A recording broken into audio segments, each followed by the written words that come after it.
Good afternoon, D&D TikTok and barbecue TikTok and beyond, and welcome to Roll for Barbecue. Let's get it done. As always, this series is inspired by the popular Roll for Sandwich series by Adventures in Aardia. All right, let's roll for meat. 4, pork. Okay, let's see how we're preparing this today.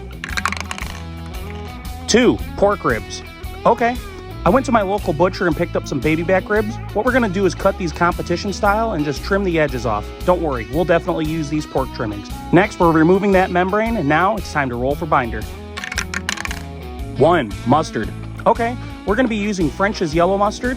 In my opinion, I actually like using yellow mustard as a binder simply because it adds no additional flavor. Now, it's time to roll for rub. 7, meat church, and 10, farmer's market.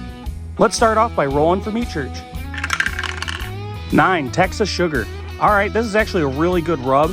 Don't let the name fool you. It's not only sweet, but it has a good spice at the end of it. Next, we're using Garlic Festival Mesquite Grill Seasoning. We get this seasoning at the local Renaissance Festival every year. It's so good. Now it's time to roll for wood. 4, applewood.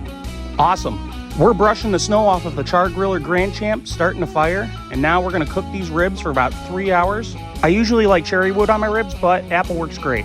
Wild magic.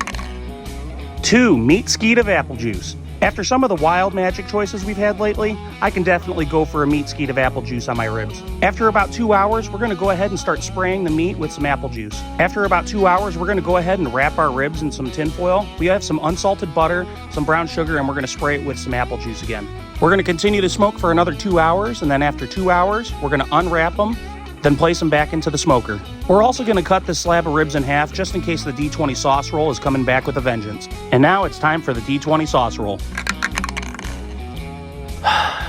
Ketchup. Okay, I'm just glad I cut these ribs in half because I would have ruined this entire slab with this ketchup. So yeah, give it a squirt, brush it on, and we're gonna let it sit in the smoker for another hour. After 6 total hours, these ribs are done and they don't look half bad. Of course, that ketchup has me worried. Here we go. Holy crap. This is definitely not what I expected. I totally thought that ketchup was gonna overpower everything on these ribs, but it actually worked with it. That traditional vinegar taste that you always taste in ketchup is not there at all. Not only do these ribs have a great smoke ring, but that seasoning works great with the ketchup. These ribs touch all the savory notes that you enjoy about ribs, and then also has a nice hint of sweetness from that ketchup. I definitely think the saving grace on this was that apple juice and the pairing with the applewood. And of course, the ribs are fall off the bone, which I'm super happy with. As always, that Texas sugar is absolutely amazing, and paired with the Garlic Festival seasoning, it's just a match made in heaven.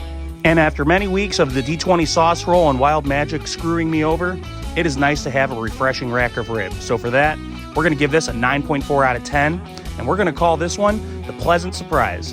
And just like that, that's episode 28 of Roll for Barbecue.